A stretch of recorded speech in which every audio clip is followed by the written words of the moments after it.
You know, I can relate to Kirby in one way. He eats all the food, and that's all I can relate to. I mean, he actually contributes to people like saving the world. Well, I do absolutely nothing, but that's not the point. The point is, I remember Kirby when he was, well, simple. Now there's like this complicated lore now. Something about being the reincarnation of some super being, I don't know. All I know is that when I played Kirby games, it was usually like, oh, Kirby, you gotta stop King Dedede from being a fat ass and taking all the food from Dreamland. Now it's more like, oh, Kirby, you gotta stop this eldritch being from destroying all of reality and killing us all. It was just like that. Like, for real, if you show someone Kirby, they're gonna be like, oh, that's a cute pink puffball. While in actuality, that he's a super being god that came from, well, the source of all life or something like that.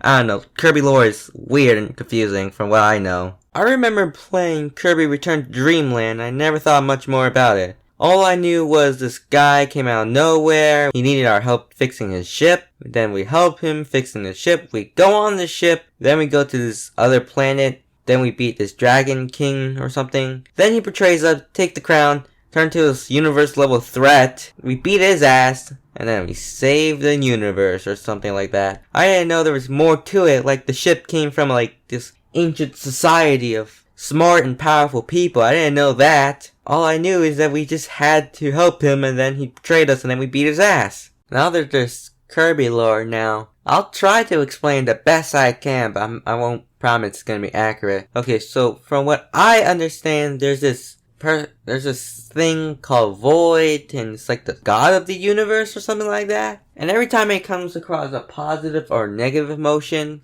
it reincarnates itself. So I guess one day it came across positive emotion, it reincarnated as Kirby. So that would explain where Kirby came from. And I guess it also came across negative emotion because I guess that will lead to these things called dark matter existing and this thing called Void Termina. Also, there's this civilization called the Ancients, and they're split into two groups, which are the scientist ancients who makes these machines, and there are these magic ancients that give those machines magic. And that would explain where the ship and the clock come from, so I guess that explains those things. So I guess they came across Void Termina, and they send these 4 heroes to stop him. One of them being Galactonite, but it's kind of debatable where he's canon or not. But whatever. So they seal Void Termina in this Jamba heart, but then they kind of got scared of Galactonite because how powerful he was. So the magic ancients sealed him away. But then they thought, wow, these guys must be very powerful if they can seal Galactonite away. So they banished him. So,